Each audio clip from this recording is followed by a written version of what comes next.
Hello, hello, mis cielitos, and welcome back.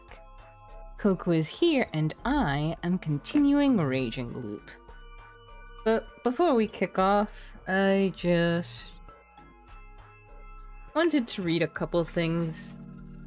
I've sort of just been taking some notes, and I wouldn't call these predictions, they're just thoughts that I've been having, questions that I've been having, about the story, and just little reminders for myself. Hello, Bellhound. Welcome to the stream. Thank you for coming.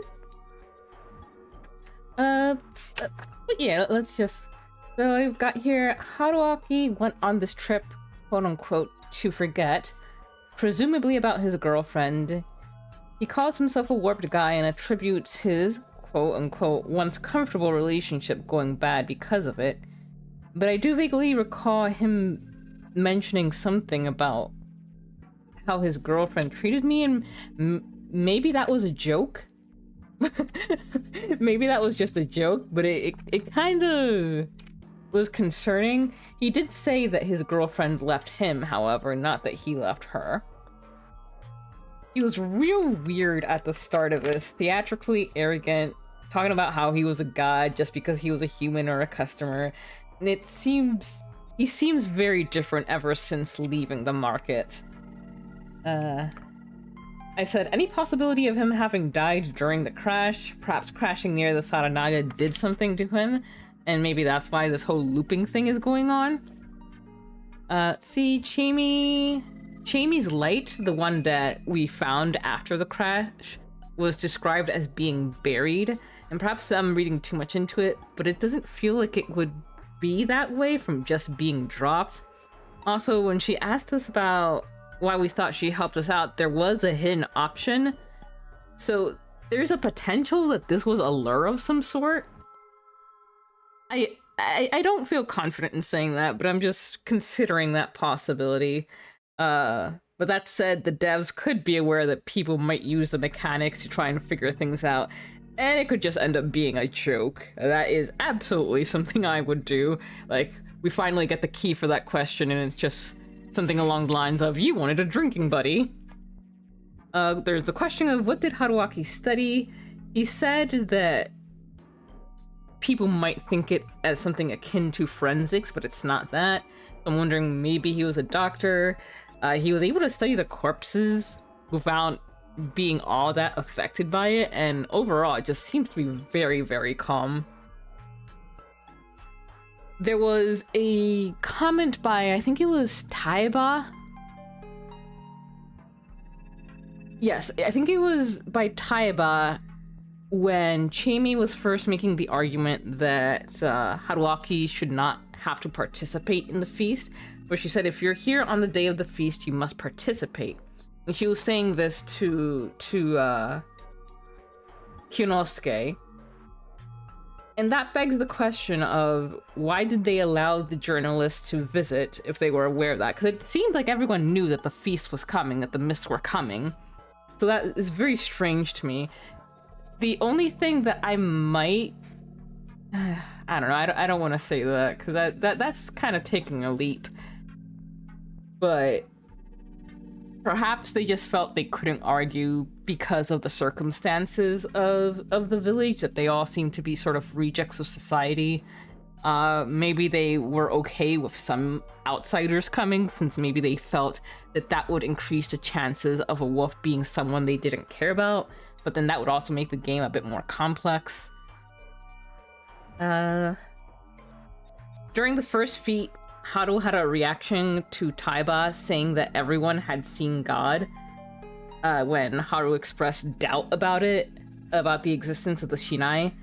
And we know that Chiemi claims to have seen God, so perhaps everyone in the village has, and maybe Haru is an exception, but she lied so as not to feel alienated. Or maybe the thing that's been freaking at her out so much is that she did see Shinai during this time.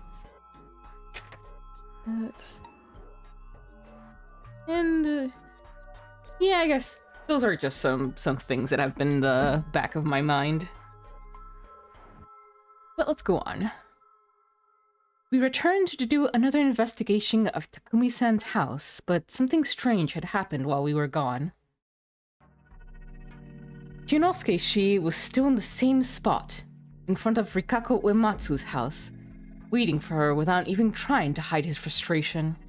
Oh, that's right, we did hear noises from inside, but she hadn't come out. She still hasn't come out. No, you're the one who said she seemed alright. What made you think that?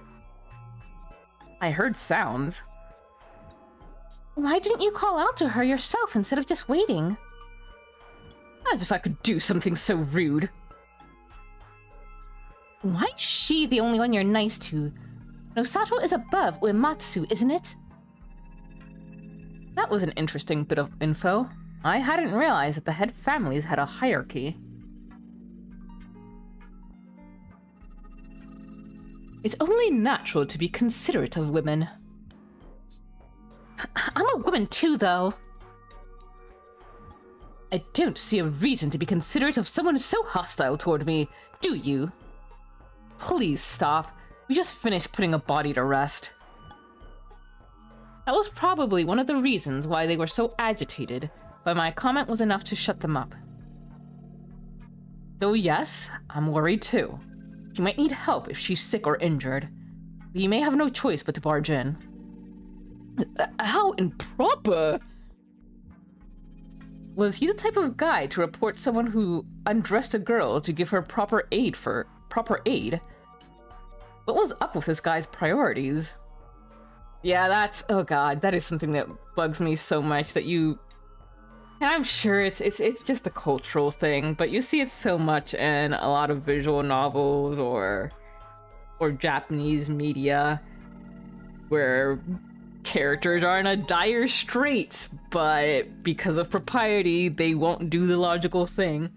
The first one that comes to mind is in Corpse Party, when the little sister character has to go to the bathroom, and you can't just tell her, "Hey, we're in a other dimension with killer monsters, children ghosts being hunted down actively.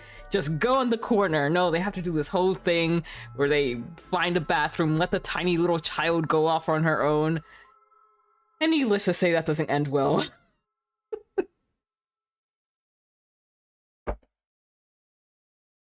Uematsu-san! Rikako Uematsu-san! I bashed the door almost violently. I heard the sound of rustling clothes. Had she collapsed or something? Uematsu-san, I'm opening the door! No answer again. Only sounds. I really hope this doesn't end in a fan service moment. Please, game, do not make this a fan service moment. You've been so good. Was it really Rikako Uematsu in there? Let's break it down. Chimi nodded while Kyonosuke-shi gave a disgruntled sigh. The door was made from thin plywood and a wooden frame. A solid impact would break through.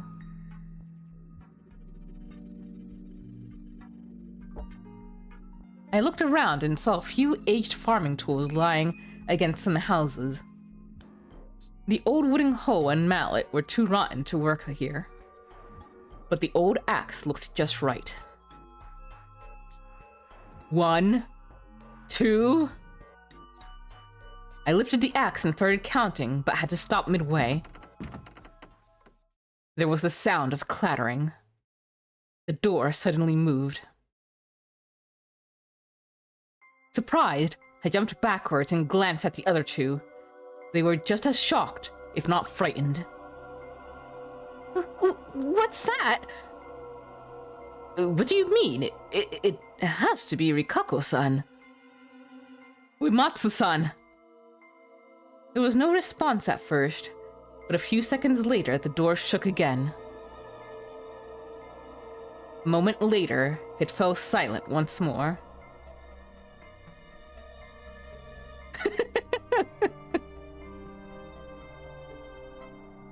Had she collapsed on the door? If she wasn't well and was lying next to the door, breaking it open was dangerous. I put the axe down and walked up to the door again. The moment I approached it, I heard a clicking sound. I didn't have time to question what happened before it creaked open. There was a gap of about 20 centimeters. It was pitch black inside. And there was a face all covered in blood.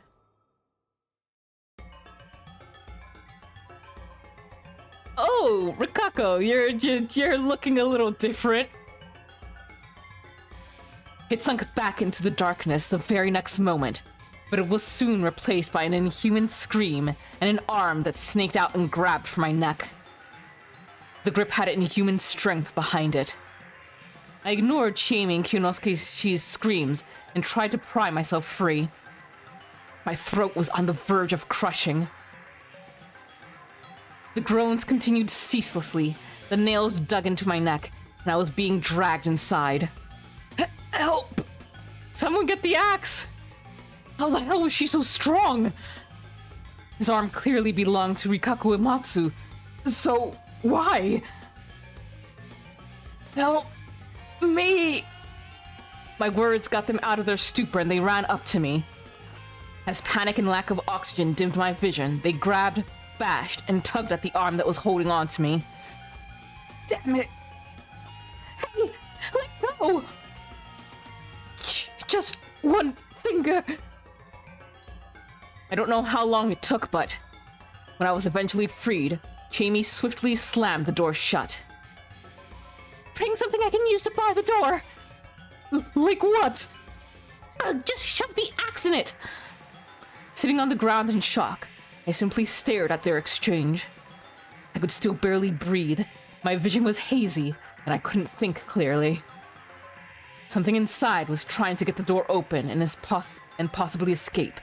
What it was, though, I had no idea. What had happened to Rikako Uematsu? How about this? Nosato-san, hold it shut. I'll bring the others and we'll barricade it. Haruaki-san, are you alright? Can you stand? Yeah. Actions were more important than words here. Stealing my resolve, I rose to my feet. Jesus. Okay. After a bit, they did get my guard down. I was like, oh, it's gonna be that she's fine and people were worried for nothing, but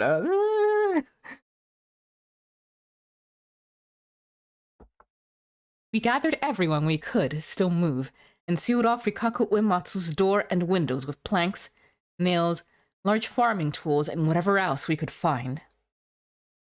The small house was basically a pile of flimsy barricades now. Everyone was tired from all the work and sat down to rest. What's the point of doing this, though? Someone asked. We could still hear groans and crashing sounds from the inside. No one answered the question, but we all understood that letting that thing out would be a mistake. But what exactly was it, anyway? A Yomi Bito. That seemed like an answer of some sort, anyway. What do you mean? Corrupted folk that come from Yomi. You know, don't you? Has to be a Yomi Bito, that. That's not what I mean. Yomi Bito are wolves, right? They came back to life because of their grudge over being killed during the feast. It's not always like that, Haru-chan. Yasumiso has always been menaced by Yomi Bito. Or maybe this is corruption, where Matsu-sama might have broken an important law. That can't be. Protecting the laws is the role of the purifying spider family. But that might be it. She touched too much of the corruption. But that's... I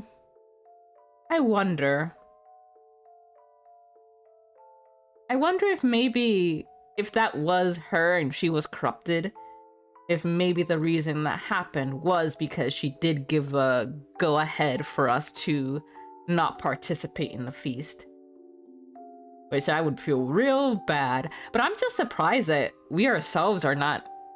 I'm still surprised that we ourselves are not participating in the feast. I get the impression that we're going to have to do sort of like this doomed route first where everyone dies, and then we go back and it's us participating in the feast that will give us other options. But yeah, so far everything's been locked. But that's... She might have come to Yasumiso to keep at least a bit of the Yomi's corruption away. How many Yomi Bito will we have now? Takumi was a good boy. Maybe it's a good thing he died before seeing hell. Thus I offer homage to Shinai the Almighty, so peace may come to pass. Thus I offer homage to Shinai the Almighty, so peace may come to pass.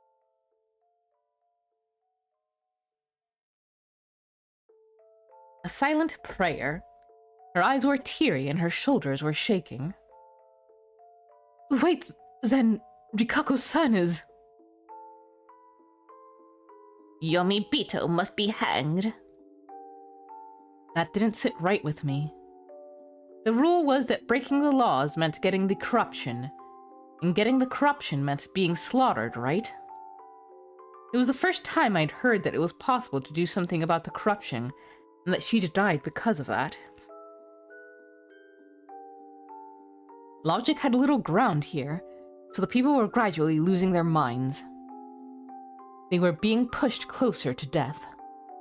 It was like... this was a... supernatural phenomenon.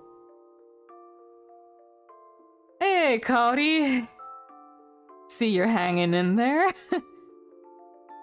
Is anyone hungry? I've already calmed down, so we can do the rest after you've had calmed down as well. It was a very attractive suggestion. As we all turned away and returned to the dining hall, I felt like Rikako Uematsu let out a groan even more inhumanly loud than any of those before.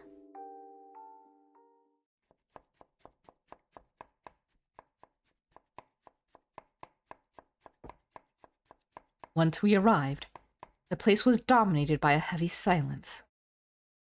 There were sounds coming from the kitchen. A kitchen knife rhythmically hit the cutting board as Kaori-san prepared the food. Tai-san was seated away from everyone, desperately yet fluently chanting a sutra. Combined with the kitchen sounds, it had a mind-numbing effect. Everyone else was simply falling into a torpor, staring silently into space. Even I, the sanest person in the room, wanted to simply let my mind shut down and stop thinking. That wouldn't stop me from trying, though.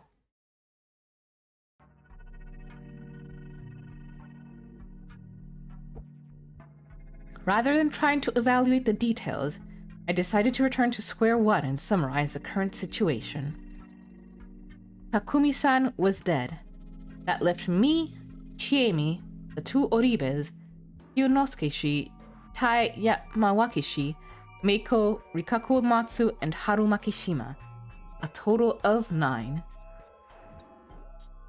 I mean, can we really count Rikako?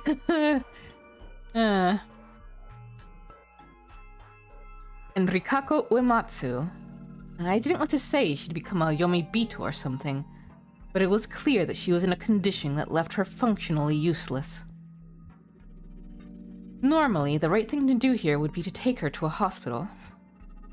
But instead, they were going to discuss killing her. I'd probably have to remind them of the sound course of action. Whatever the case, if you ignored Rikako Uematsu and I, only 7 people were participating in the feast. With Takumi-san's death, we would never know what the snake found out about Haru Makishima. Therefore, the only confirmed people were Kyonosuke-shi, a human, and Meiko, a monkey. And personally, I thought I could trust Chiemi. That made 3. That left 4 others. This was bad. I wondered if Chiemi understood that. I had to talk to her in private.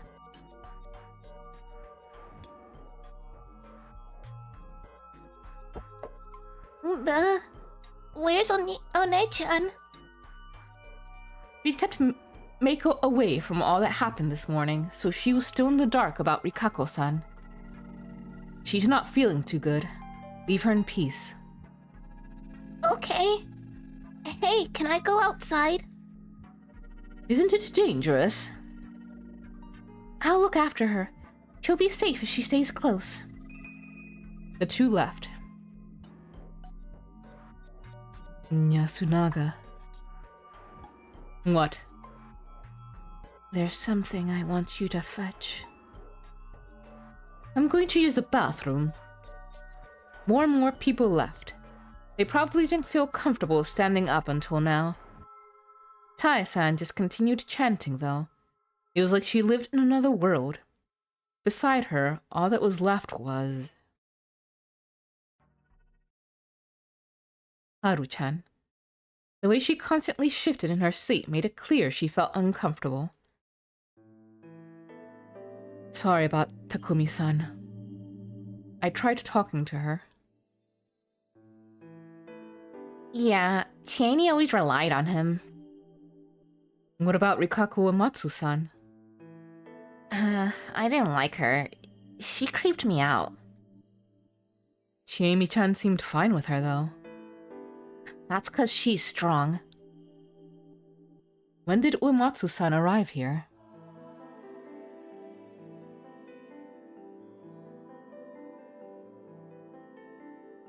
Two or 3 years ago. Not recently, at least. That seemed like plenty of time to get to know a person, if you asked me. Or maybe not.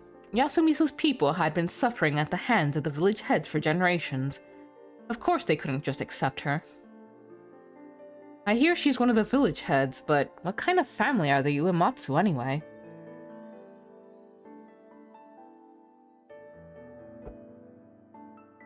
What do you even want to know? How many times do we have to tell you that you're an outsider and should just stay out of all this? Oh, sorry. That was insensitive of me.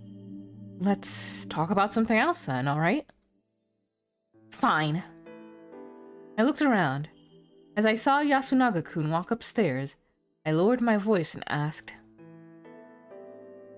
"What was Mochi to you?" Why are you asking? To make up for his lack of funeral. Huh? In funerals, you talk about the people who passed away, right? I remember hearing that gives their souls peace. This is unexpected. What is? I thought you were cold and heartless. I didn't think I'd hear something about peace in the afterlife from you. Well, that was just rude. Mochi was an Osato, but he... Oh, I forgot about that. Right, and he was cast out. Probably because of... I mean, I don't... him being gender non-conforming, and also just... as he described himself, being eccentric.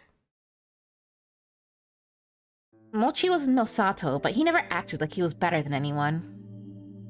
He was weird and as much a troublemaker as Chieni, but he never hurt anyone. Everyone said he wasn't right in the head, but I didn't think so. He was really funny. I think he would have been really popular if he appeared on TV. He was 1 year older than me, but he treated me like someone his own age. I always had tons of fun with him. He got along really well with Ni-chan, too. He did? Yeah, they were always together, and they were like a pair of heroes in school. They got along so well that I sometimes felt lonely with them. Her visage dimmed. I felt like she was easier to understand than most.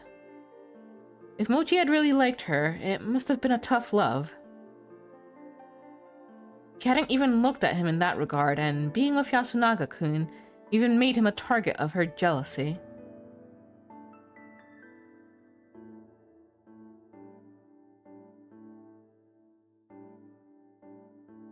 But he's gone now.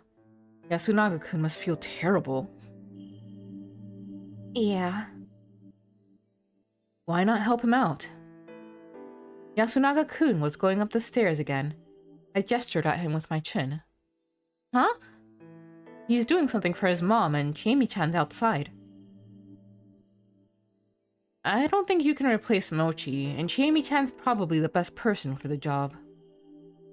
But even if they are the ones who'll make the final decision, there's no reason to hold yourself back in the meantime, right? You want to help him, don't you? Yeah. You too? Well, Chiemi gave me way more than just a meal and a place to stay. I won't say I don't have any ulterior motives, but more than that, I just want to support her. She seems to be suffering at the hands of things I can't even comprehend. Yeah. I think I misunderstood you. I can't blame you. Are you going? Yeah. I still need to apologize for yesterday. Then I'll go outside too.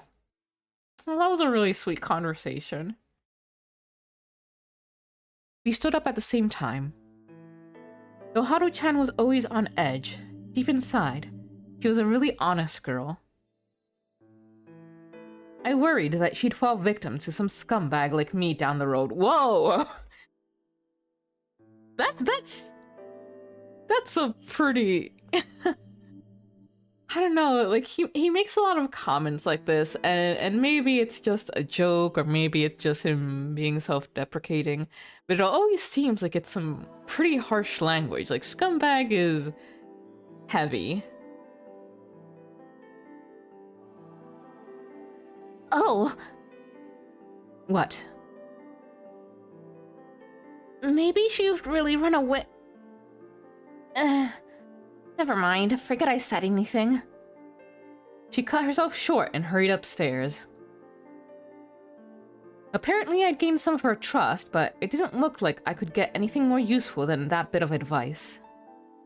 Unlike the other inhabitants, she just believed that escape was possible. That was why she tried to do it yesterday. That might have been the extent of it.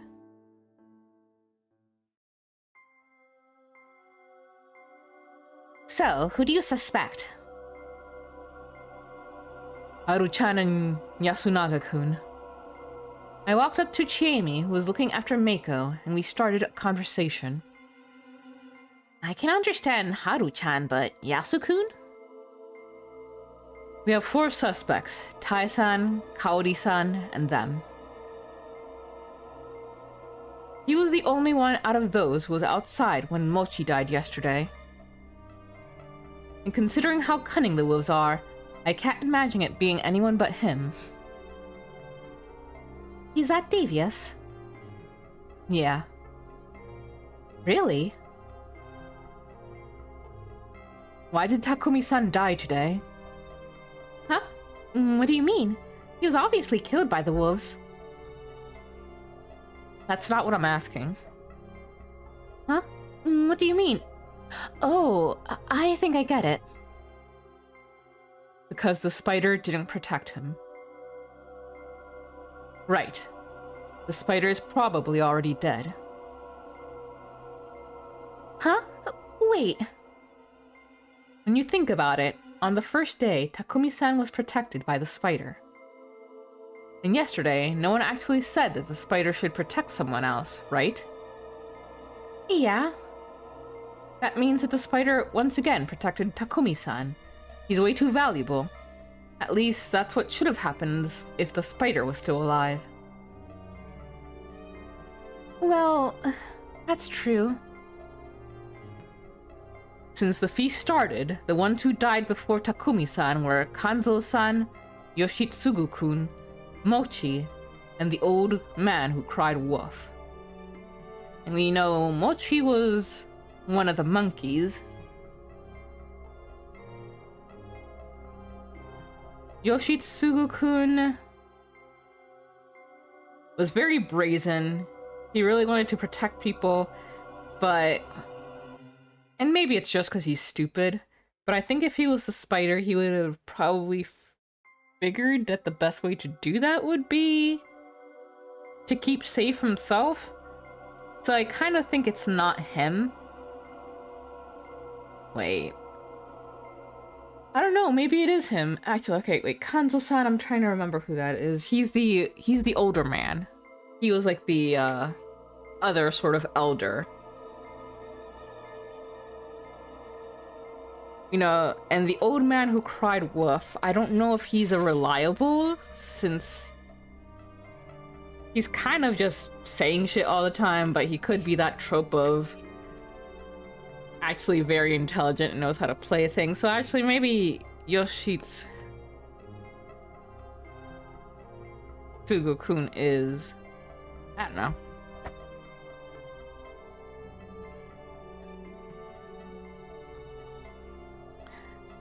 One of these four was a spider. The wolves realized this, killed him, and then went for Takumi-san. And that's the only logical explanation. I'm just trying to remember how many days have passed, because considering how many people have been, I think it's only been 2 days.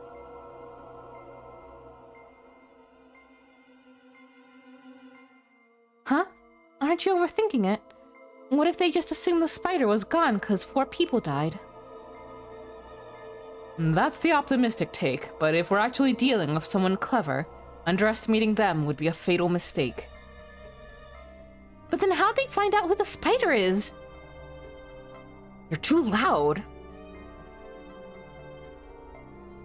It's nothing, Meiko-chan. She resumed scribbling on the ground. She was completely absorbed in it, for some reason. I think it's likely that the wolves guessed who was the spider. But how? You told me that on the first day, Kanzo-san let Yasunaga-kun talk for most of the feast, and only made the final decision, right? He looked like a more proactive type to me. I doubt he'd agree to not hang anyone on the first day.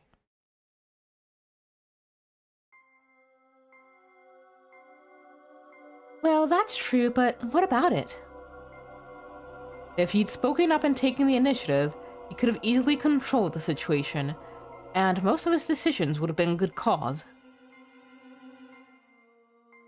That was why he was such a good target for the wolves. That's what we thought, right? That's true, but we also thought the same about Yasukun. On the other hand, if you're a wolf, you have no chance of becoming a target for the wolves. It's more dangerous for them to not say anything important and look suspicious. Giving away harmless info, for one, is way better. That's a clever thing to do, don't you think? But how's that related to Kanzo-ji-chan keeping his silence? Well, this is all just speculation. But I think he kept quiet to avoid calling attention to himself so the wolves wouldn't target him. Why would he do that? Because he felt that his survival was intrinsically linked to that of the others. Because he has a guardian! Yeah, and it was probably the spider. Why are you so confident? The spider is the most vulnerable participant in the feast. After all, the one person they can't protect is themselves. But as long as his identity was hidden, he had the possibility of making the wolves waste a night. That was probably why he tried not to stand out, but it worked against him and attracted the wolves' attention. He, of all people, is quiet? He must have an amazing guardian and all that. That led the wolves taking him out on the first day, and then taking out Takumi-san, now defenseless, on the second. Alright, yeah, 2 days. I know that's just speculation, but I kind of feel like you're right. If even that was planned by the enemies, it's best to assume that the anomalies too have all been shortcuts for the wolves. What do you mean? Too many people died outside the rules. Yoshitsugu-kun, Mochi, the old wolf guy, and Rikako Uematsu. She's effectively dead now. To the wolves, unplanned deaths are a good thing. The less feasts they have to survive, the lower the chance they'll be hanged.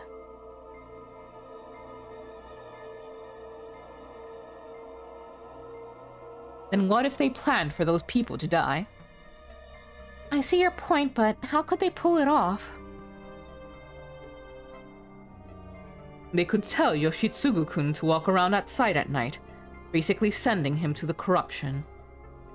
I don't know the motive behind Mochi and the wolf guy's deaths, but it all makes sense if they were killed by Rikaku Uematsu. Huh. What? Tai-san talked about the Uematsu's row and thought she fell to the corruption because of it, but there's a more reasonable explanation. If she killed the two, she'd have broken the feast rule of one person per day and become a target of the corruption. I put aside the idea that there were apparently two types of corruption, slaughter and madness. But how? Did you see the clothes she wears? She wouldn't have the time to change. And there's no way she would have won against two men, right? Then how about this? Mochi, or the wolf guy, killed the other, and the one who survived was killed by her. She became the target of the corruption for drawing the blood of a second person in one day. I don't know about the clothes, but it could be solved by a large apron or something. We can't say it's impossible until we verify it. But even a single guy sounds like too much for her. One of them was senile, though. Or maybe they were weakened from trying to kill each other. Kill? What? How could you think something like that? Again, it's all just speculation. I don't even know the motive, but it does make sense. But how is that related to the wolves' conspiracy? I don't know the motive here either, but if they knew her weakness or something, they could have goaded her into killing them. Or maybe she was a wolf herself. Jamie was at a loss for words. I had no choice but to continue myself. She could have hastened the whole process to give the other wolf an advantage. I really doubt that.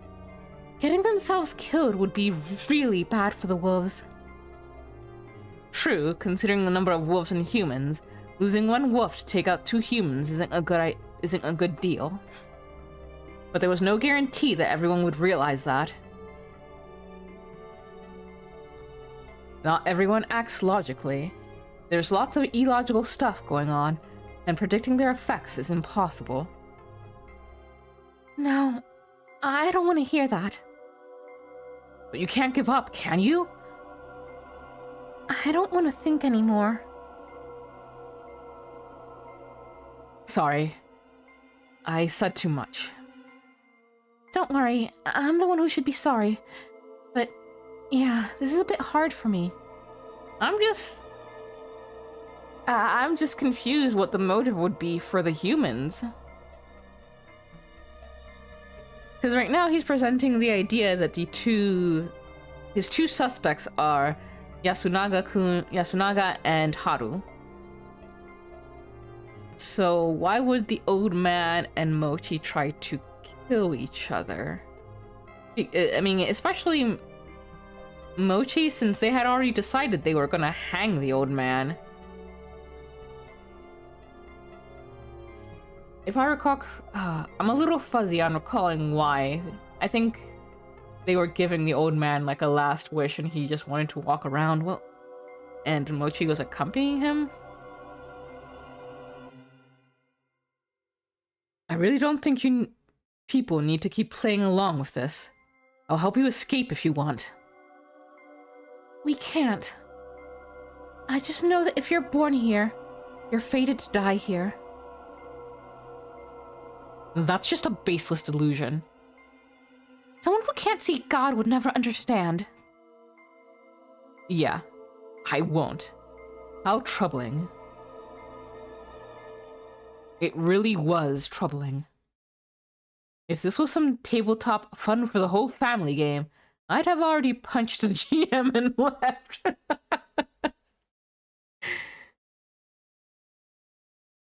But lives were actually on the line here.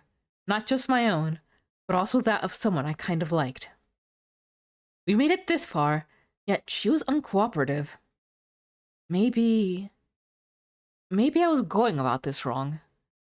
Maybe if I wanted to save her life, I had to start by saving her from the darkness within. Or maybe from the unidentified supernatural phenomenon that was binding her. Though that didn't seem like something that could be done in just 3 or 4 days.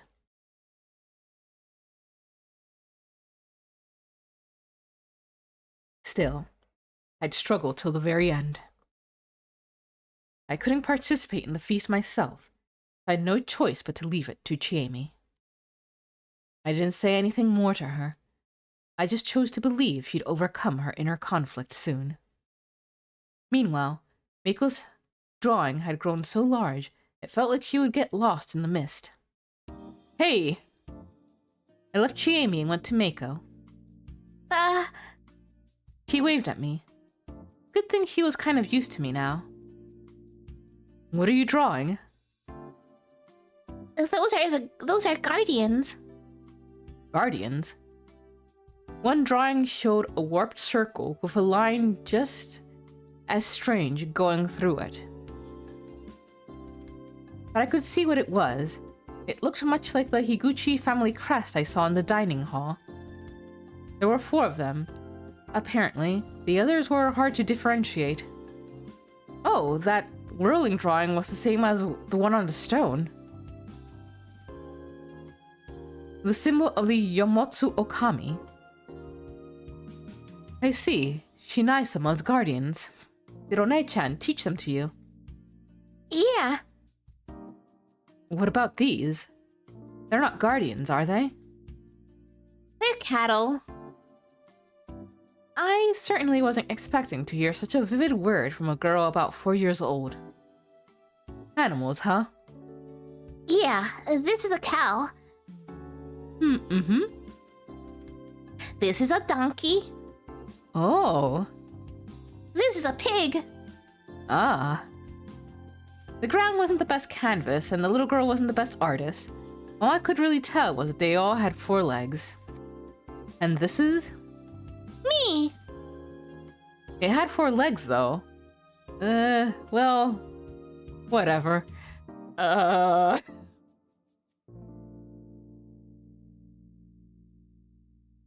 And this? It's bigger than the others. A wolf. A light chill went down my spine. Huh? Why a wolf? Because the wolf is coming. Huh? The wolf is coming?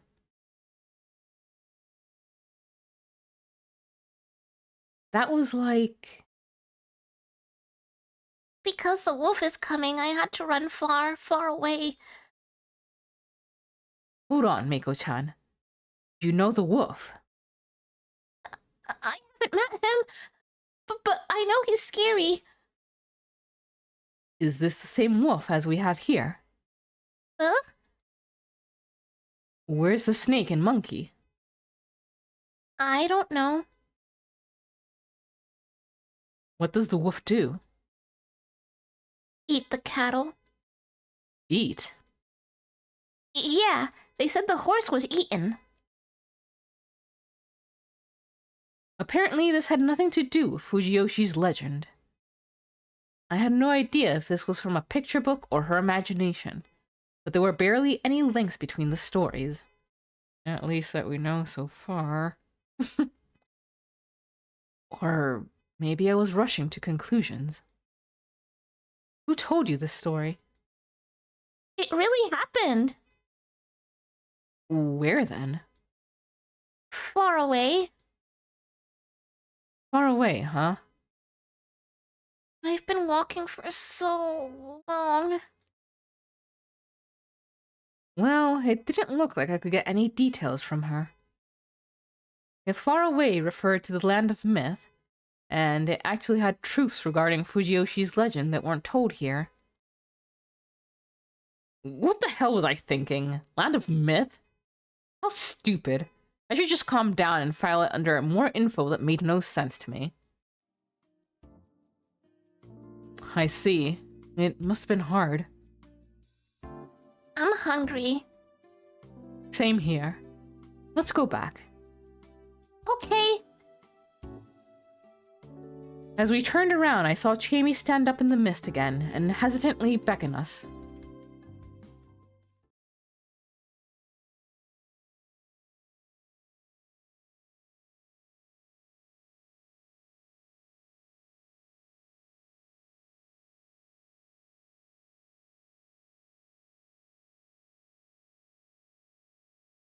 He was never particularly vigorous, but now his visage was haggard, and he wasn't nearly as arrogant as before. I couldn't blame him. The only person he was friendly, flirtatious to, Rikaku Amatsu, was in an awful state. Also, despite all he'd said, he'd actually relied on Takumi-san. They seemed to be close in terms of age, too. Really? He looks quite a bit older? And from what I'd heard, he'd never really said anything wrong. The only problem was his insensitive choice of words. The feast was a communication game. Even if we were right about something, it didn't matter much if you couldn't convince anyone. Thank you very much.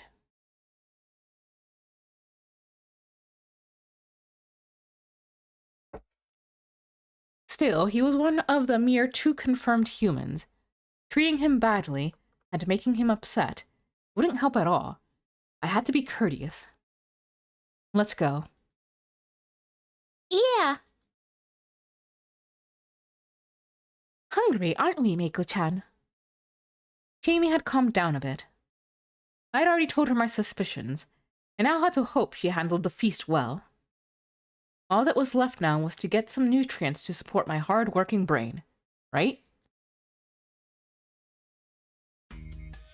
I'm sorry I couldn't prepare anything better.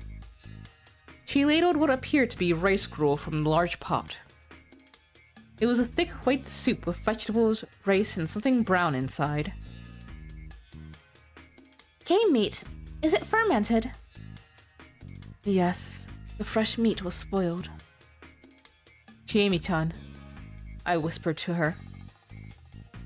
What do we do? What do you want to do? We were talking about the thing where I had to avoid the local food.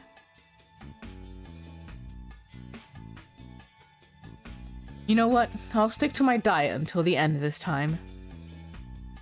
Okay, thanks. What did I mean by this time? Did I think I had another life or something? It was fine. It wasn't like I was cool with dying, just on the off chance I got a second shot. Dying wasn't an acceptable option. I wasn't about to compromise on that. There's no point in walking around, so I'll just wait here. Alright. You're not going to eat? I have a bunch of allergies. It's because you youngin' don't eat proper. You won't become strong if you don't have a balanced diet. Hey, I was lying, but telling actual allergy sufferers that they should just eat and they'd be cured was actual murder. Well, there were some efforts to cure allergies by carefully injecting the allergens via vaccine, but that was a subject for the doctor. Anyway, going back to the dorm by myself was dangerous, since they'd suspect me, so I just waited in the corner of the room, still hungry. Where are Yasunaga-kun and Haru-chan? Still upstairs. Don't mind them. Your food will get cold. More! I'll go call them. I went up the stairs, and when I reached the second floor, I stopped for a moment. I heard some rustling. Was it possible they'd gotten intimate in just a few minutes? Was I about to ruin the mood? Well, food was important too, I said, to get their attention, and slowly went up, making sure I was loud enough for them to hear me coming. It's lunchtime. Oh? Yasunaga-kun? Hello. The room was full of stuff. It was a huge mess. You looking for something? No luck, huh? Yes, I was told there was a new apron in the attic, but we couldn't find it there, so we were checking other places too. So that was it. Did you see? Huh? Could you not tell anyone about this? Well, I did come up carefully, but it's not like I saw anything I shouldn't have. Where are you going at it? What are you saying? I'm kidding. I know you wouldn't do something like that at a time like this. Of course we wouldn't. Yeah. Really now? I was still kind of worried. Anyway, why not take a break and get some food? They didn't argue. As we prepared to go back... Oh, that startled me. There was a loud noise from downstairs. What? Yasunaga-kun and I looked at each other, then ran out of the room without saying a word. We were met with a strange scene. I instantly realized what had happened and who was responsible. Kyonosuke was wearing a furious expression, his shoulders shaking. There was a shattered plate of rice gruel at his feet. The contents were still steaming. He was facing Kaori Oribe-san, who was standing completely still. Did he throw his food to the floor? Was it that bad? No way. This was clearly something way bigger than that. What's gotten into you?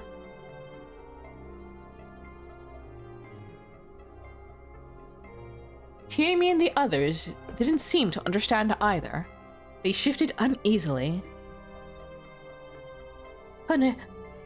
What? Wolf's Bane! The plant! There's aconite in the food! What? Meiko-chan, did you eat any? Not yet. What about the rest of you? Hold on, I'm so lost. Is that true? Look at these leaves. They shine. The other side isn't white, and the tip is pointy. They smell different, too. This isn't mugwort or windflower. You're right. It's wolf's bane. You used wild plants, Mom. Yes. That was close. What a mistake. Someone else almost got poisoned. She wants to kill us. Huh? Wait, it was just a mistake, that's it. Don't be so cruel. Haru-chan stopped talking when she realized the suspect was acting strange. Kaori-san was staring straight at Kyonosuke, not moving an inch, and smiling. She was completely glaring him down. Yes. That response was so delayed, we had no idea what it was for. When Kyonosuke backed away a bit, his expression shifted from rage to fear.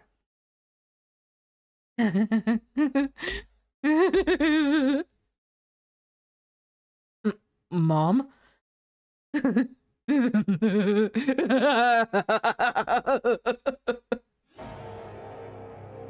You should all die! As she stood there, wailing madly, she brandished a knife. She was hardly moving quickly, but the sight of the blade had stunted our reflexes. I'd seen some bizarre corpses here. I'd bore witness to what pure malice could do. But still living, blatant malevolence, killing intent, was enough to paralyze everyone present. I barely registered the scene unfolding before me. Staggering a bit, the woman passed the counter. The sharp knife was still green with something, likely shavings of aconite.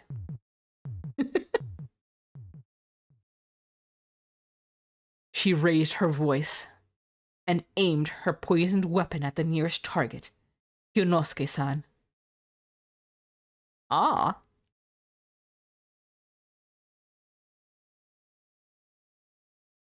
I think if we tackle her, she's gonna turn the knife on us. I mean, all she'd need to do is twist around. So this is probably a death path. So I'm gonna do this one first. Just to get it out of the way. And see if we get any keys. I don't know why I moved when I did.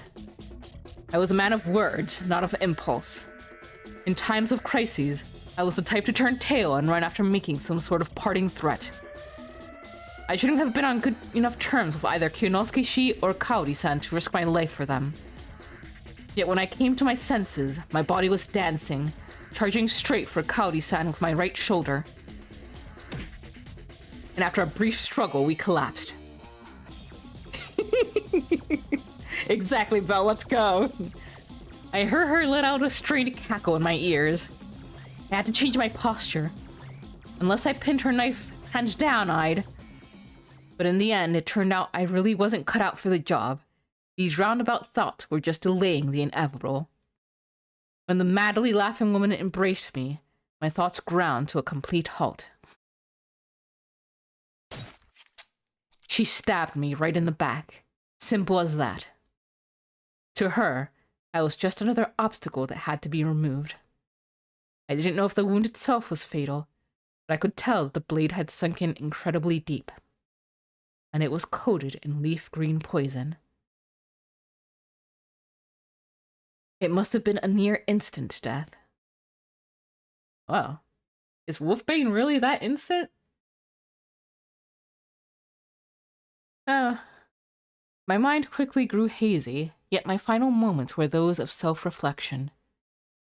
Reckless actions really aren't my forte after all.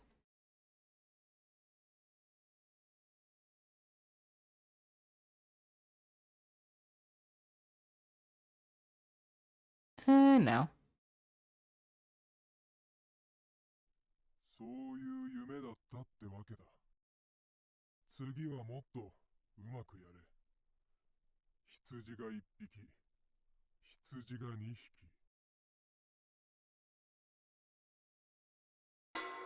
I was hoping for more.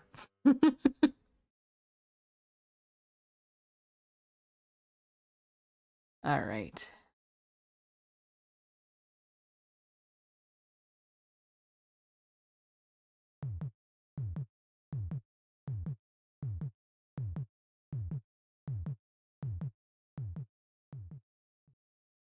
Find a nearby weapon.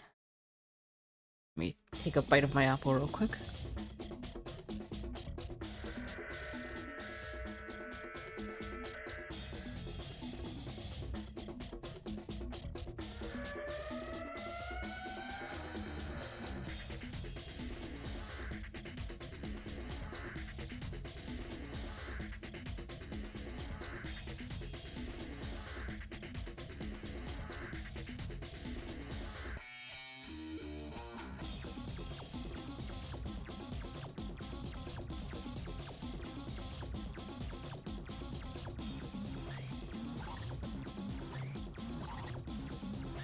I had no idea why my body began to move.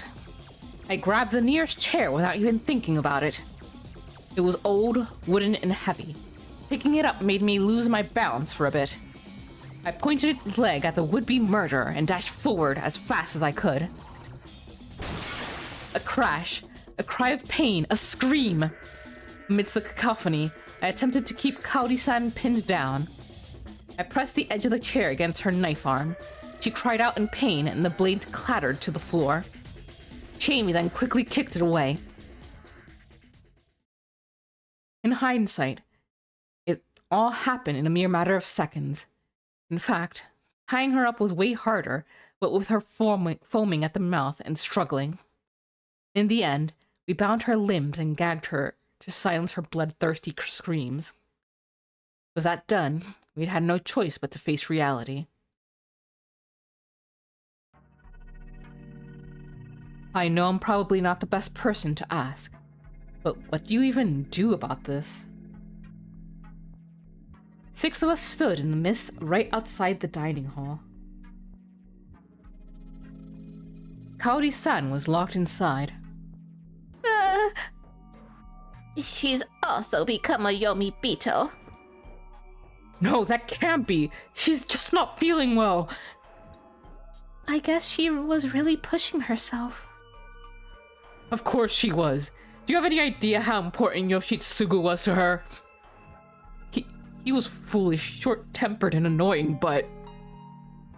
No, that's exactly why she treasured him so much. She often said that he was as reckless as his father. I'll take responsibility and calm her down myself. Please forgive her for We should decide this at the feast. Please wait. This is a personal outburst that has nothing to do with the feast. Keep her out of it. How can you be so certain? She might have succumbed to the corruption. Osato-san? Everything in the mist has to be decided at the feast. Breaking that law risks falling victim to the corruption. That's true. Very well. Let's go. No, Yasunaga-kun, she'll be killed! I won't let that happen. Usaishi, please look after her. Not gonna look me up again? No one replied. Apparently it didn't matter anymore. Chiemi-chan. She was making the same face she did whenever she talked about God. I knew this would happen. Strangely enough, there was emotion in her eyes. I could see 90% resignation and 10% fear. Watching me until she finally passed out of sight, he followed the others toward the hall.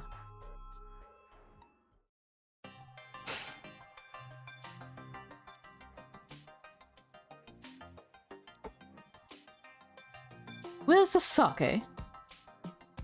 Can't we just skip that part? The cleansing is important. Here you go, Nosato-sama. Thank you. That hits the spot. You too, Chi-chan.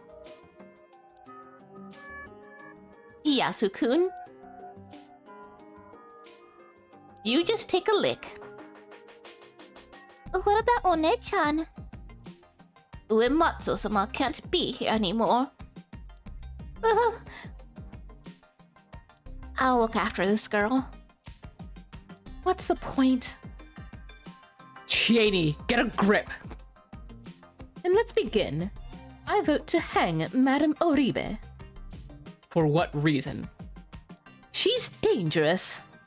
In that case, I will vote for Rikaku Uematsu-san for the same reason. What about the rest? This is a temporary vote for now. Say what you think. I think we should hang both. Doesn't really matter what order. I can't think straight right now. We should hang Rikaku Uematsu. We can at least talk to Kaori-san, but Rikaku Uematsu is a mad beast. What about you, child? They're eating One-chan. What's that supposed to mean? Listen, if you want to protect Rikaku-san, then vote to hang Kaori Oribe. She won't understand. 3 didn't vote, and the 3 who did are in favor of hanging Uematsu-san. It's decided. This is absurd. Is this how you repay her for moving here and working so hard on our behalf? Hear me out, will you? My mom is just a bit out of it right now. We may still be able to reason with her. However, Uematsu-san is basically a mindless animal.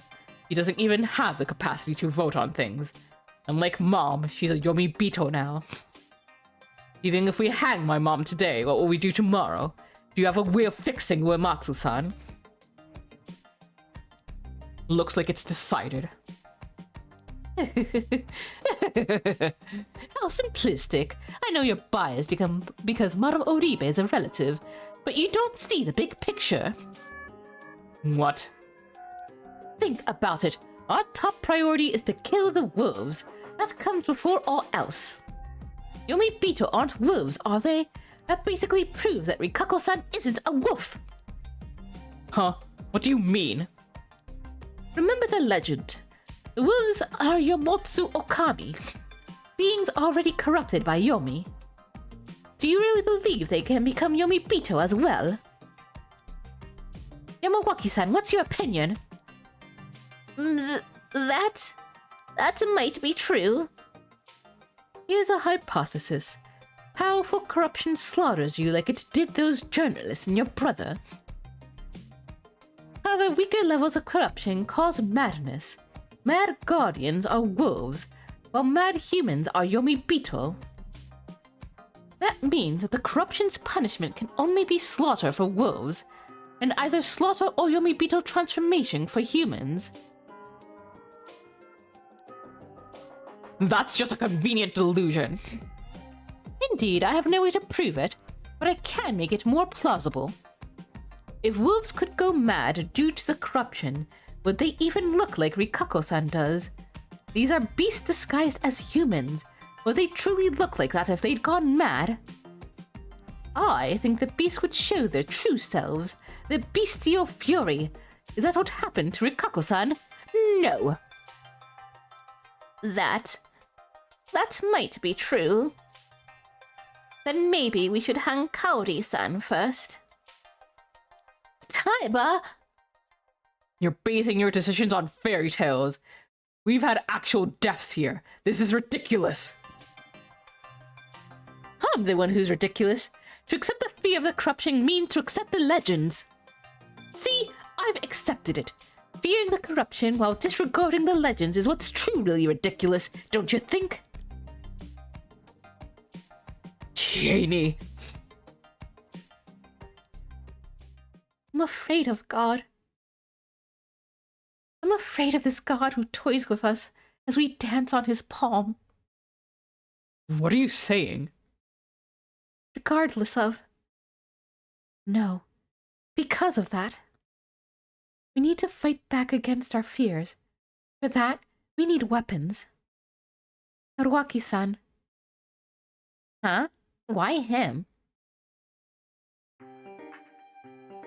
I vote for you, Yasu-kun. What? What? Chieni? I'm not sure I understand you, Serisawa. Nosato-san, start the proper vote. There's no point in just talking. But... This was going to happen sooner or later, and if she's truly casting her vote, it's only fair for us to cast ours. But whether I can forgive you or not is another story, Chieni. I know. No objections? Then let's begin the vote. Here's what I think. Nosato-san is half right. We're supposed to search for wolves here. But I'm completely against relying on the legends for evidence. Mochi, the old wolf guy, and Takumi Ni-chan all died at the hands of people. That's why we should look back over what's happened so far instead of the legends. So how about this? First, who aside from me understood the purpose of the feast? Nosato-san said it himself. Meiko is too young to understand, and Haru-chan. Honestly, I think he'd oppose Nosato-san and side with Yasu-kun regardless of the situation.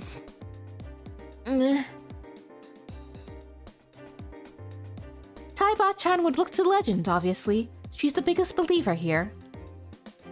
What about Yasu-kun, though? I know it's been hard for him, and with his mom about to be hanged, I can understand why he'd panic. But then, why push for Rikako-san's hanging? easy for us Yasumiso people to justify hanging the village heads, but you should understand what comes first. Death of the damned Yomibito is the mandate. We should be looking for the immediate threat at hand, the wolves, before worrying about those words. The Yasukun I know would keep a cool head even in a crisis. Chieni, I understand what you're saying. I just can't forgive him. Whenever you talk, it always makes a mess of things. Takumini, Yoshitsugu, and Mochi are all dead because of you. Now you want to take away my mother. I'm sick of you. Nichan, what's wrong? Calm down. So yeah, I forgot about the purpose of the feast. It was just an act of petty revenge. I used Haru-chan for that. Like you said, that's all there is. That's all there is to me. I'm a pretty boring person. Are you still not satisfied? Yeah, this is totally out of character for you. Yasukun, I'm probably just looking too deeply into it, but... When Kaori-san set the food, only you and Haru-chan were absent. If the others had all been poisoned as planned, you'd be the only survivors, Haruaki-san notwithstanding. If you were a wolf, that'd be pretty good for you, right? Are you suggesting I convinced Mom to poison everyone? That'd be just the worst. She probably got the wolf's bane early in the morning. She was too busy otherwise, and it did look like she woke up early. By that point, she was already resolved to kill us. It's easy to imagine that someone had given her the idea the previous night. What? But we can't contact anyone at There are 2 wolves. What? For the sake of her only living son, Kaori was ready to kill everyone, even if it meant being subject to the corruption. But I'm a human! If you only had the wolves and a lone human at the end, votes would no longer matter. Haru-chan wouldn't be able to do anything. No way! Nichan... Yasukun... That's impossible. I mean, if Mom were a wolf, Yoshitsugu wouldn't have died. She would have killed me to spare him, though. You think I convinced her to do that? She'd never listen. She loved him way more than me. Chieni, this is cruel. There's no way he'd say anything like this to his mom. I'm not saying the wolves killed Yoshi-kun. He might have just been out at night and killed by the corruption. Also, even if she wasn't a wolf, she'd help her son, even if it meant falling victim to the corruption. It sounds like you're saying whatever you can to make Nichan into a bad guy. What's wrong with you, Chieni? You always used to protect us! Was it him? Did Fusaichi tell you to say that? Did he make you change? No, he didn't.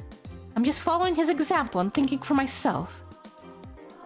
Things I don't want to be true could actually be true, and I can't look away from them. And so you decided to vote against me and ruin our friendship. I mean... Listen to yourself! Yasuakun I know would never try to guilt me into submission like that! If you ask me, you're the one who changed. So who will you vote for? I need to take responsibility for what I said. I suspected Yasukun, and I'm sticking to that. One vote for Yasunaga Uribe. We messed up the order, but in terms of seating order, Taiba is first.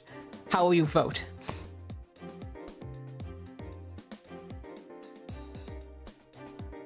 I will vote for Kaori-san. I don't think Uematsu-sama is a wolf. What about you, Nosato-san? So, now you're being respectful. My answer doesn't change. In fact, Setisawa's words made me all the more certain.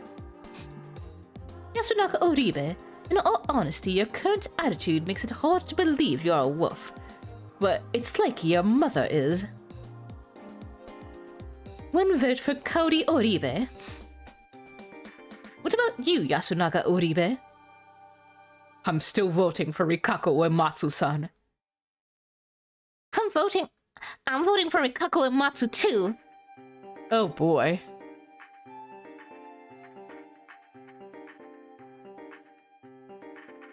The child Can be ignored. Wait, Miko-chan, think. Your vote might decide whether the humans win or lose. Oh yeah, let's pressure the 4-year-old. Chieni, you'll go that far. You'll trick a child to take her vote. If that's what it takes, I'll do it. Miko-chan, you don't want Rikako-san to be gone, right? No! Then... It's pointless. Even if she votes for me, it'll just be a 3-way tie. I choose who I don't need. Well, that's a way of phrasing it. Damn, kid. Yes. Then... I'll go with the lady.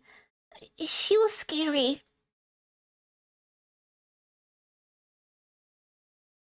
You mean the woman from the dining hall? Mm-hmm. It's decided then. No. This has to be a sick joke. Mom will die because of something like this? A vote is a vote. Ne-chan. It's over. And I need to use the loo real quick. Be right back.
Alrighty.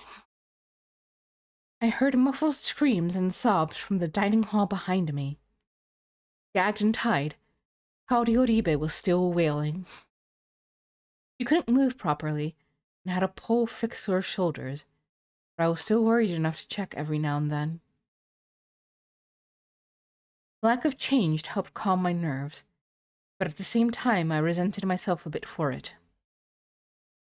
Quite a bit of time had passed since the feast had begun. What kind of decision would they make? The daily wolf lynching, hanging, had failed every single time so far. Considering the number of days remaining and how many people are left, if they messed up today, the humans would lose all hope of surviving. If either Kaori Oribe or Rikako Uematsu ended up chosen, there would just be no chance anymore. Once I saw people leaving the hall, my mouth moved on its own. It's done then. Their eyes were steady. They walked in my direction. Not to me, though, but to the dining hall. You chose Kaori-san? I asked anyway. I was speaking to the last representative of sanity in this place, Kyonosuke no Sato.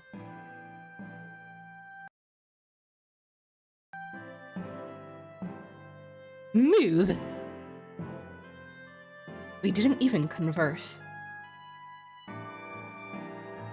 His tone and the look in his eyes were different from usual. His usual arrogant pride was gone, and in its place stood a deadly determination.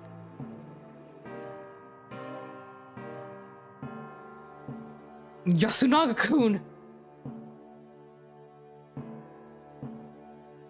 I lost. Haru-chan! I was against it. Oba-san! It's the will of Shinai-sama. Chiemi.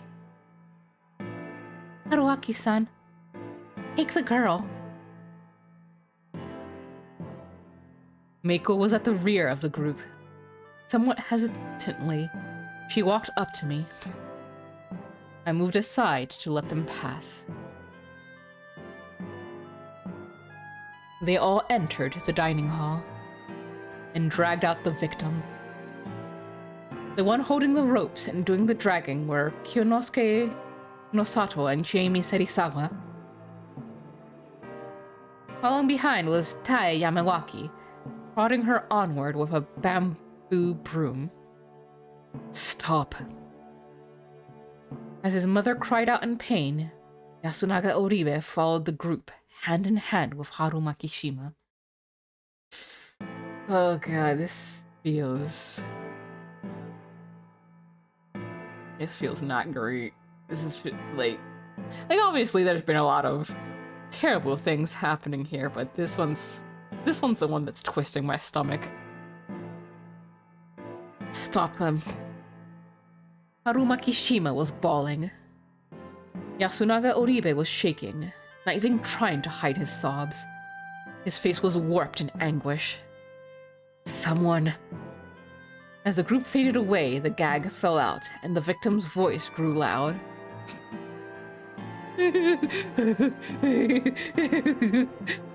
Not a scrap of reason remained, only raw terror.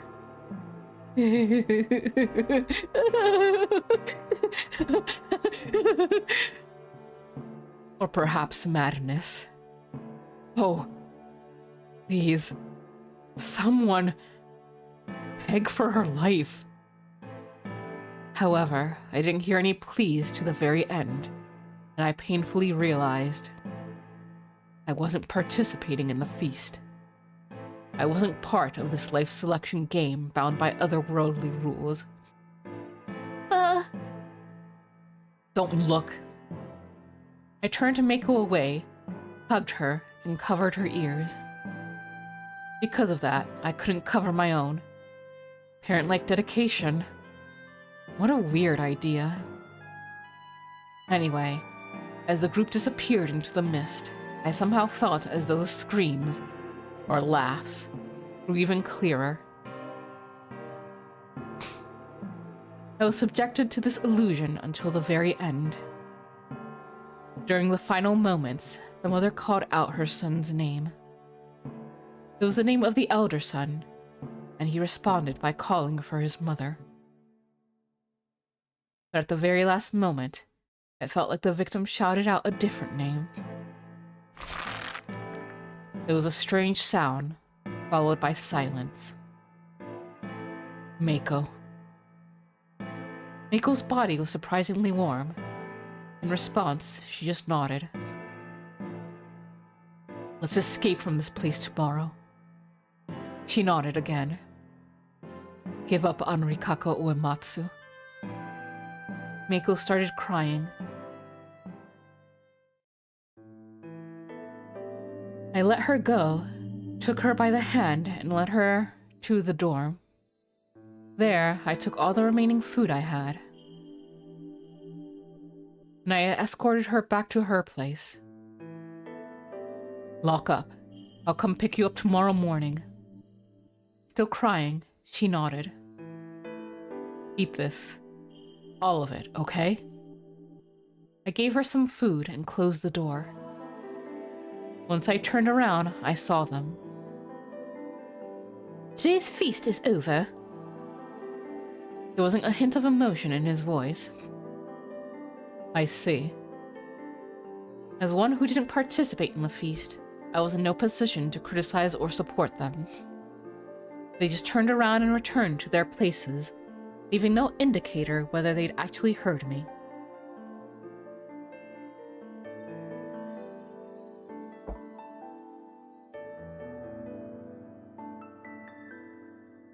Three of them were headed in the same direction. I didn't feel like joining them.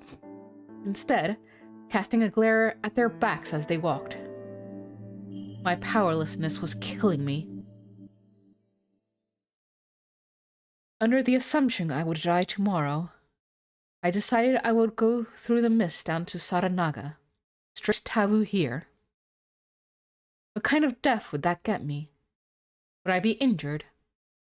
Wandered into some other world? Something else entirely? Or perhaps I'd be eaten by a monster. I still had that incomprehensible memory, but it was enough to make me suspect that was the most likely scenario. Normally, people didn't remember dying. The unknown was scary, but journeying into the unknown meant conquering that fear, so you could say there were some perks to remembering that death. But if it was guaranteed that I would die like that, I wasn't really keen on the idea. That had hurt like hell, not to mention how terrifying the experience was. And think of a better way to die. One that wouldn't hurt so much. Or at least would be worth the pain. Like if it led to the survival of a young child. Anyway, I'd wager my life. All that remained was finding supporters. I closed my eyes and took a few deep breaths. Whoosh! I threw a Yakuza kick into the wall. Then I did a low kick with the other leg. The 7 treasures have finally been lost. To the elements, the sacred orb was reduced to rust. In the jungle of the decadent void, the Buddha's corpse shouts out, "Rah!" As I sang the Buddha's ash rock, I attacked the wall with my ass, which prompted a response from the other side. Shut up! I heard Chami's angry voice through the front door. You sound like you enjoyed it. No one would know how to react to that. The walls here were thin, apparently. Anyway, let's escape tomorrow. This is your idea of a conversation? If you can still talk like that, then you're perfectly sane. Escape it is. Let's say bye-bye to the nest full of crazy. Listen, Haruaki-san. I'm serious. Still outside my door, she fell silent. It was only about 8. Still a safe time. I walked up to the door and unlocked it. Damn, you look awful. Is it that bad? Nah, just joking. What's with the jokes? You're my boyfriend now or something. You put on a tough face, but it's a mask hiding some supernatural suffering, isn't it? Come on, talk to me. Well, don't, if you don't want to. Take a seat.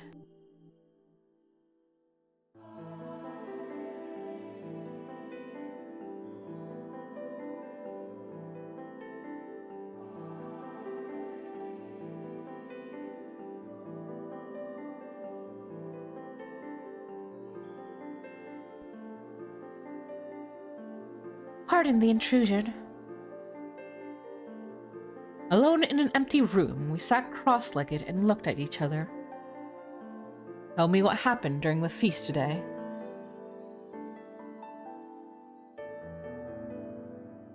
Who are the wolves? I don't know. No, I don't even care anymore. The situation was hopeless. She felt the same way. So far, there wasn't a single lynching with a good reason behind it, and it didn't feel like they'd gotten lucky and killed a wolf. If only that scrawny rich guy were a wolf, it'd be so easy to hate him. Takumi-san said he's clean, so that's not likely. I know. But still. Assuming Yasunaga-kun was actually a wolf, I really doubted he was cold-hearted enough to keep up the act of a human while seeing off his mother to her death.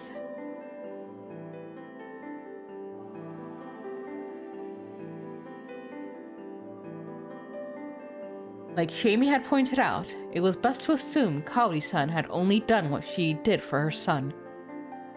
If everyone died and only one was left, he'd be the victor regardless if he was human or a wolf. Probably. Whatever the case, it was important to note that it was wrong to guess whether Yasunaga-kun was a wolf based on that alone. Kaori Oribe was in a messed up mental state that led her to plot the deaths of herself and everyone else just to save her son. It was simply the immense power of motherly love at work. I had messed it up by sending Haru-chan to the second floor. Kaori-san probably resented me for that. Not to mention, I was the one who'd pin her down. Being the target of a dead person's enmity was a rare experience, and in my opinion, it was uncomfortable.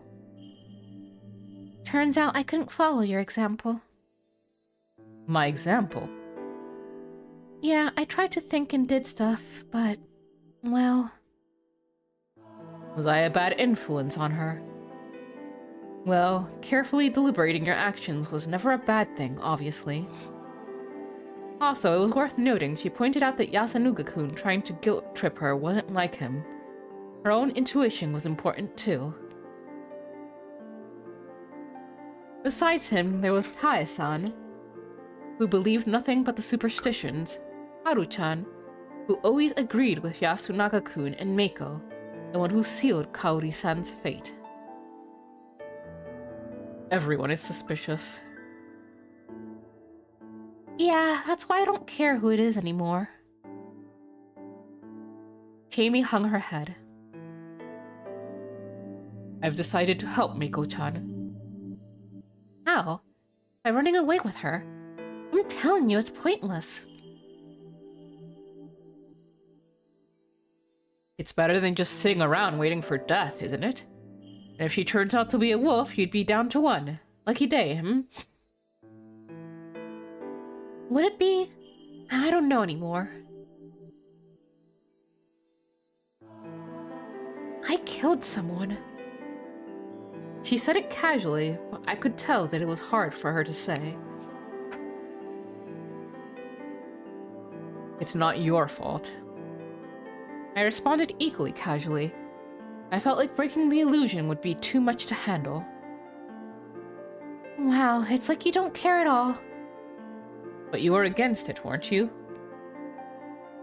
Not stopping the murder makes me a partner in crime, doesn't it? I'm the same in that regard. Oh, right.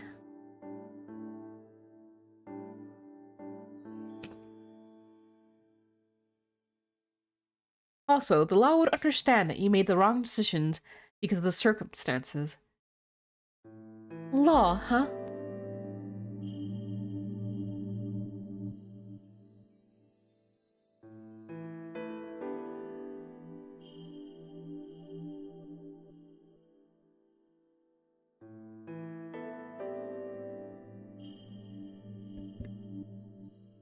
Well, being punished under a proper rule of law is infinitely better than being punished by some weird laws of some mountain.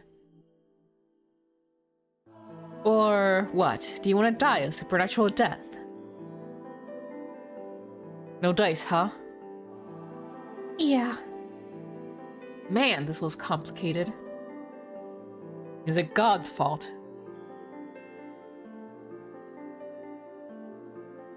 Half of it, yeah. But you can't explain the other half. Right. Then talk about God, at least. How do I put this? God is misfortune. Hmm? Well, I don't mean that literally. It's just that it's because of God that we can't attain happiness. Is God visible? Yeah. We've all seen it. But its true form might be invisible. Let me ask about the visible part. Is it human? Though slowly and hesitantly, she gave me a late nod. Is it someone from Yasumizu? Silence. Neither yes or no. Then, is it someone from Kami Fujiyoshi? She kept her silence. Her shoulders were shaking a bit. Then... No, it's not human! You can deal with humans, but God is beyond them! Shit, I knew it'd go like this. Calm down and explain, otherwise we'll both be killed. Fine, I just want this nightmare to be over already. Hey, Haruaki-san, kill me. If it's at your hands, I think I can really die. What are you saying? Get a hold of yourself. Huh.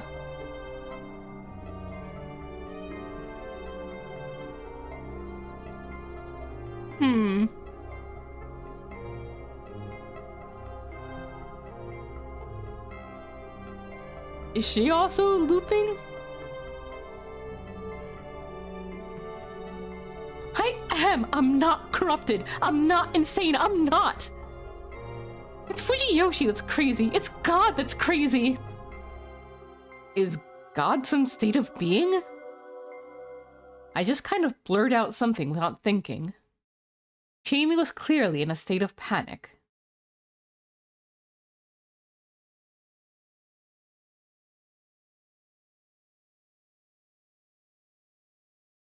The despair was one cause, but someone panicked like this couldn't explain themselves properly. Also, I didn't feel like this was simply some spiritual being she could see. She could perceive God as a sensation of sorts, and the fact others couldn't caused her to panic.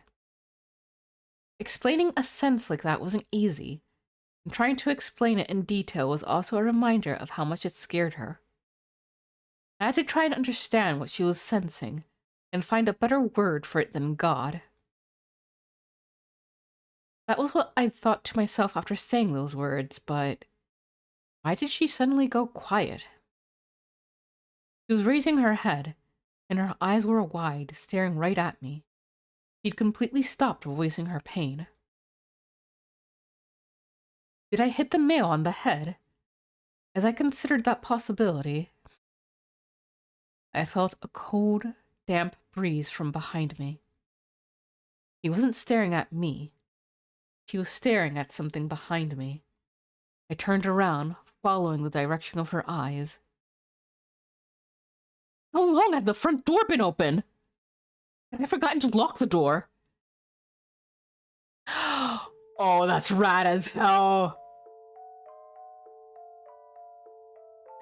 And how long had that thing been there?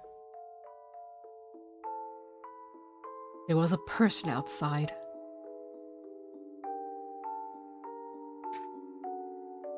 Was it even human? Through the darkness, I could see that it definitely had a humanoid silhouette. But it was definitely abnormal. Its body was covered in bandages. No, sutras? It was a smallish boy, or girl, covered in marked cloth. Again, was it even human? I asked the same question again, unable to even voice the words. I couldn't move a finger. Or rather, I didn't, because I had no idea what would have happened if I did. As the tension began to overwhelm me, I saw its lips move. The wolves cometh. To the smell of Yomi. Cleanse, shelter, and dream. Daughter of Fushiyoshi. A howl.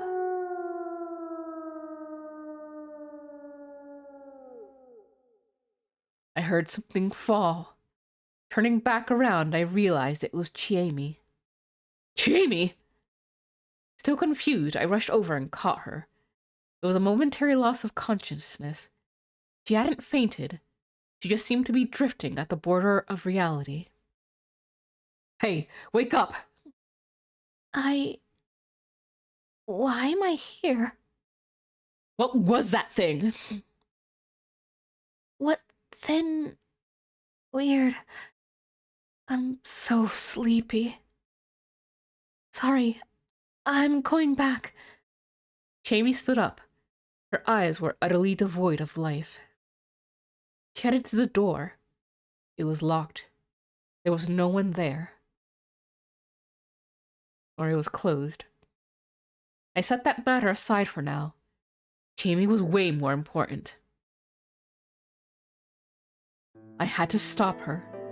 That was why I'll take you out of here. Wraps my arms around her. You want to throw away your life? Give it to me. Tomorrow morning, I'll take you and Mako and leave this place. You and Mako? Not just you. That was her first response in a while. Well, you entrusted her to me. I'll honor the trust you showed me until the end. Man of integrity, huh? You noticed? Well, there's also the fact that I'm not too keen on letting a child die. You've dropped the tough guy act, Haruaki-san. Also, when did you drop the honorific? You don't like it? I don't mind, it's just... Shouldn't there be a transition point for these kinds of things? Go out with me. Sure. So, let's get out of here. Okay. Just so you know, I'm only saying that because I don't mind dying with you. Sorry, but Miko-chan's barely a blip on my radar. That's not very responsible, is it? Chiemi-san is a girl with many brain problems, so she prefers to rely on people older than her. Leave it to me. Also, we're taking anyone who wishes to join us. What? I'm not getting some special treatment here. You are.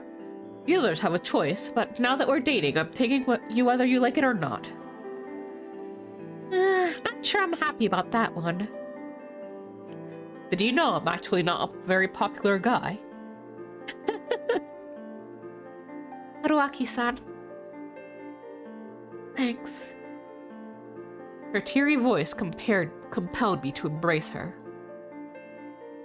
If I'm killed by the wolves tonight... Don't say that. I don't care what. Take a part of me outside. Don't worry. I'm scared. I'm right here. I'm here for you.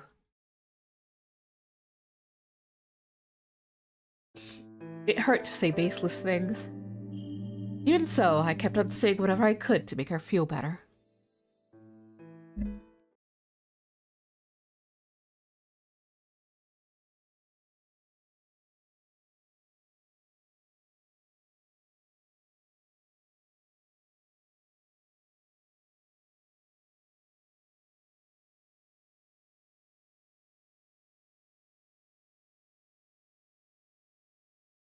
This went on for only 10 minutes or so, though. Even if the wolves didn't pay us a visit, We'd have to respect the rules of living here. We awkwardly exchanged some parting words, and I saw her off as she returned to her room, her parting ways with a frail smile on her damp face. Tomorrow. Everything would be decided tomorrow.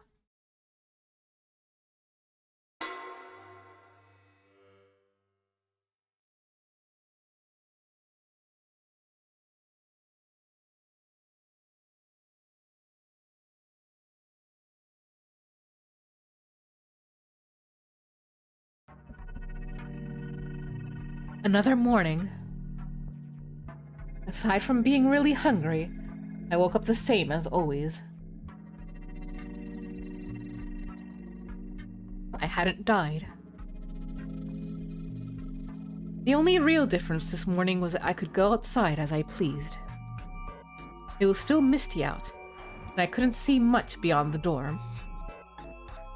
A settlement isolated in mist, a space cut away from the world. Could we really leave this place? We could. It had to be physically possible. The idea we couldn't was just speculation. Well... no matter how much this place defied reality. What was that thing? Why had Chiemi collapsed? How sane were we? Was this even really happening? Human senses and memories often lied to us, so just dismissing anything that didn't make sense as an illusion wasn't a good idea. That thing had actually visited us. Its appearance was strange, but I had little proof that it was something supernatural. Thus, that had to be human. As for the reason Chiemi collapsed, there were quite a few possibilities. Unless it was a trick, she schemed with that thing beforehand. That being had to have been too much for her to handle emotionally.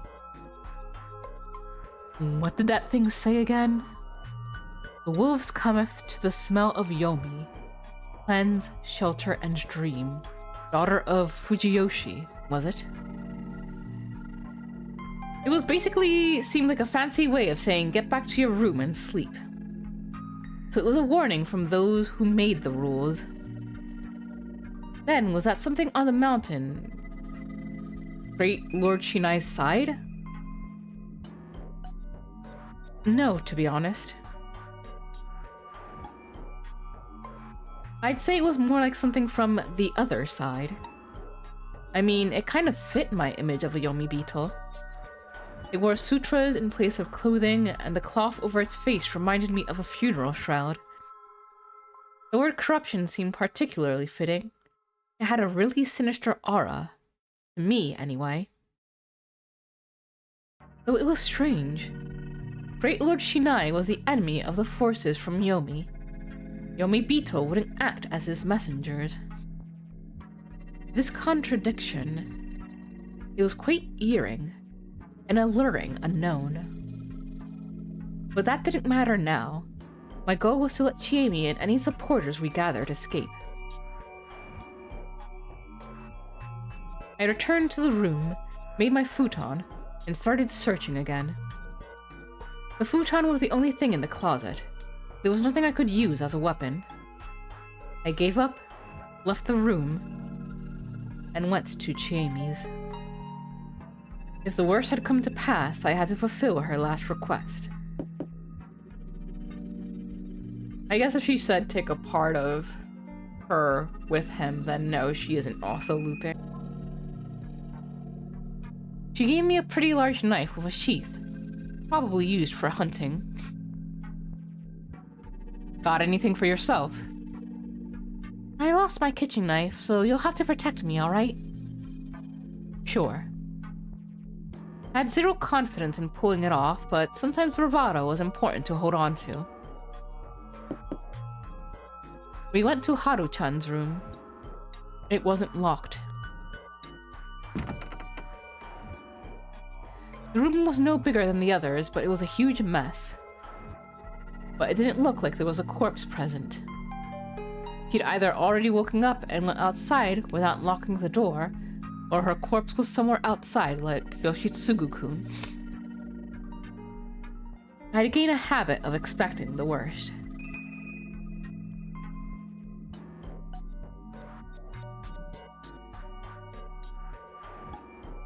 What about Yasunaga-kun? The same. Mm-hmm. Let's check on Meiko. Today's mist was denser than usual. Just extending my arm was enough to make my hand hazy and indistinct. I kept on walking.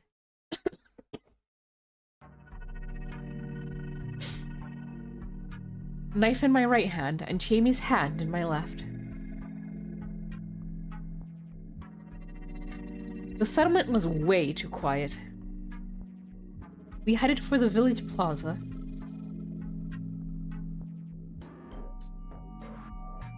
I almost tripped a few times on the fields, paths, but Jamie kept me on my feet. With just a few warnings, I could keep going as long as she was with me.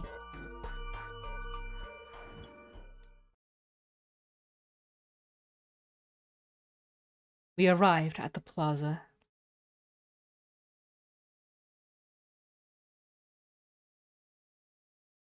There was no one there. Basically, there was no need to use the dining hall as the go-to gathering spot anymore. We passed Rikaku Omatsu's house. I hope everything's still boarded up. It didn't look unlocked, but I couldn't hear any indications of movement from inside. Was she asleep? Or did something happen to her?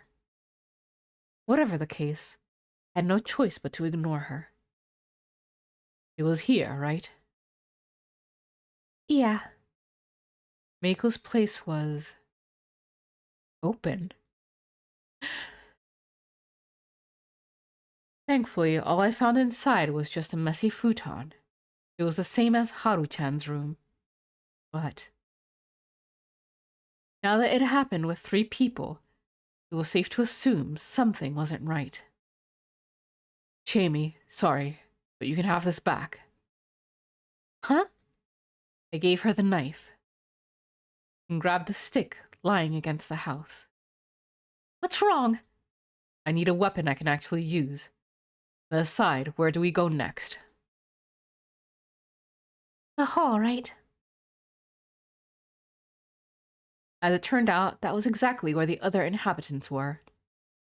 With the exception of one, anyway. You're late. Or maybe we're early. Haru Makishima. She was in her usual agitated state. Tae Yamawaki. She was silently chanting something to herself. Meiko Haru-chan had her hands on her shoulders, but she still looked anxious. And finally... Good morning, Chieni. And Haruaki Fusaishi-san.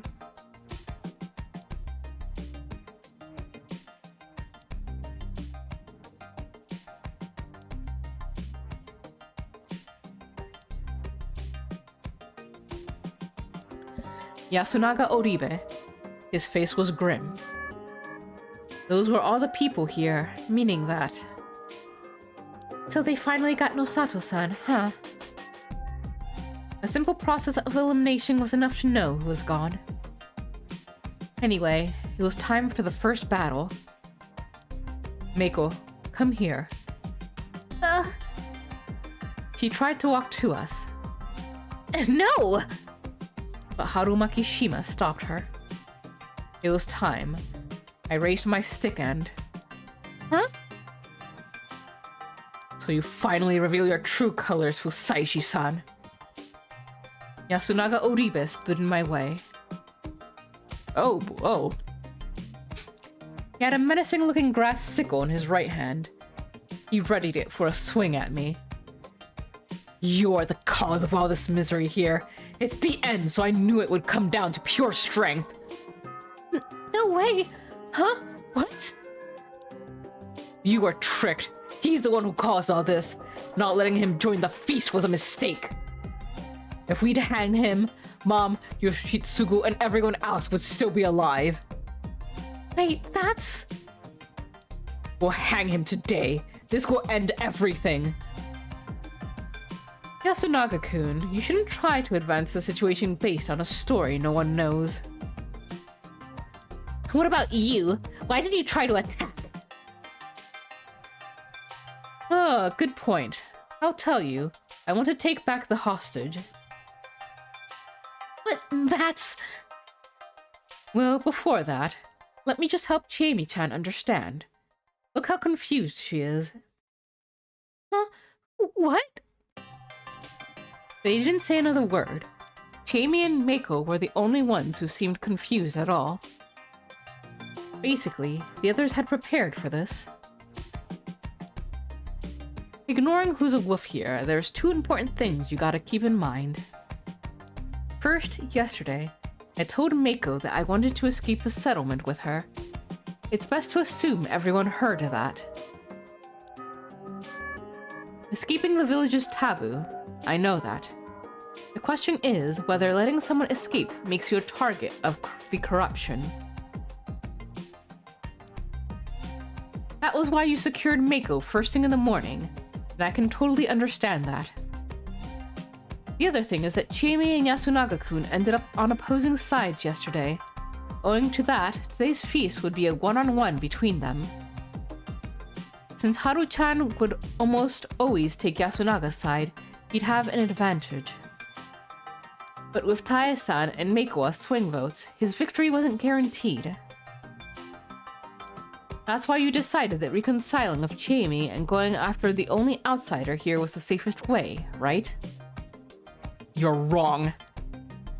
I'm not. That's why you took Mako as a hostage. You want me silenced? No, I just thought you'd take her as a hostage and ask us to do horrible things. What would I gain from that? I mean, I'm not part of the feast. You agreed to that yourself, didn't you?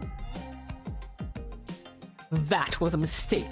If it's not you, then who else could be the cause of everything here? Haru-chan and I lost family. Taiba lost Takumi-san. We all lost people important to us. And who didn't lose anything? Only you, Haruaki Fusaishi-san. Oh. So that was his story, huh? Sorry, Yasunaga-kun. But you're a bad storyteller. You seem to have a habit of putting up a wall of well-spoken words when lying or putting up an act. Please stop messing around. Oh, but I'm not. Yasunaga-kun, you're trying way too hard to manipulate people using their emotions. You also underestimate Chiemi by thinking you can just use that as a smokescreen for the holes in your story. Well, from an emotional standpoint, blaming me for everything is definitely the easiest way. But on the other hand, you're selling yourself short. You're calm, cool, collected. The type of guy who argues against adult absurdity with facts and logic. Please stop this pointless analysis. Well, that's something for the villagers to decide, not me. They're the ones who've watched you for years. Of course, I understand you went through something difficult enough to change you. Then let me ask you this. Are you blaming everything on the outsider because you've lost to your own emotions? Or are you actually acting rationally to make sure you hang me and waste today's feast so you can tip the scales in your favor? As in, are you someone who'd benefit from wasting today's lynching? What do you think, Chiemi? She gasped and looked at Yasunaga Oribe.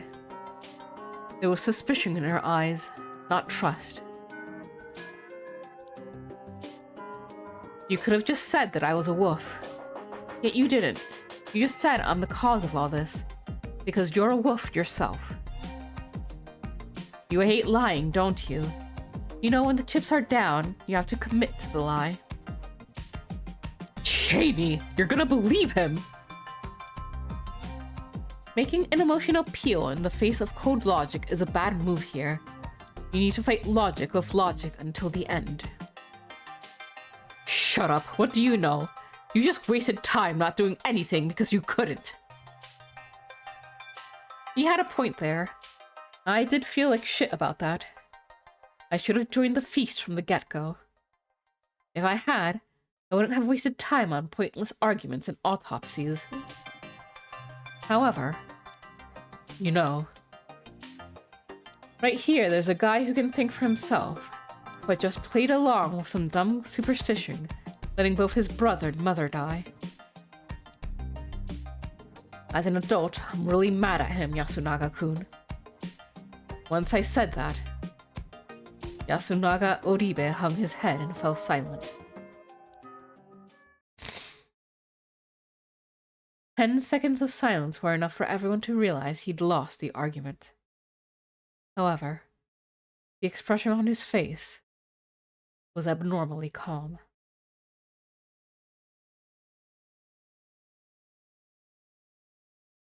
And with that, I think I'm going to go ahead and end things right there. Ooh, this one has been an eventful one.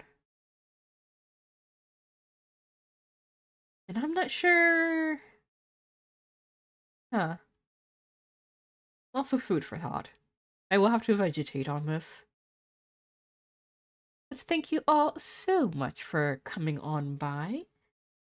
Wonderful to have you with us. For the following week, tomorrow. Yes, on that cliffhanger. Tomorrow, it's going to be Women of Zal at 8 p.m. EST. I believe Kudo is doing another collab. On Wednesday, there will be no stream. Thursday, it's going to be Star Trek Watch Along on the server at 9 p.m. EST. Friday is funky since my mother might be arriving from the Dominican Republic that day. But if there is going to be a stream, it's going to be at 6 p.m. EST, Final Fantasy V. Saturday, it will be Adnorfs at 9 p.m. EST, and Sunday at 8 p.m. EST will be more Women of Zal. Thank you all so much for coming. Hope you have a wonderful time zone wherever you are. And as always, please do take care of yourselves and each other. Toodaloo-hoo!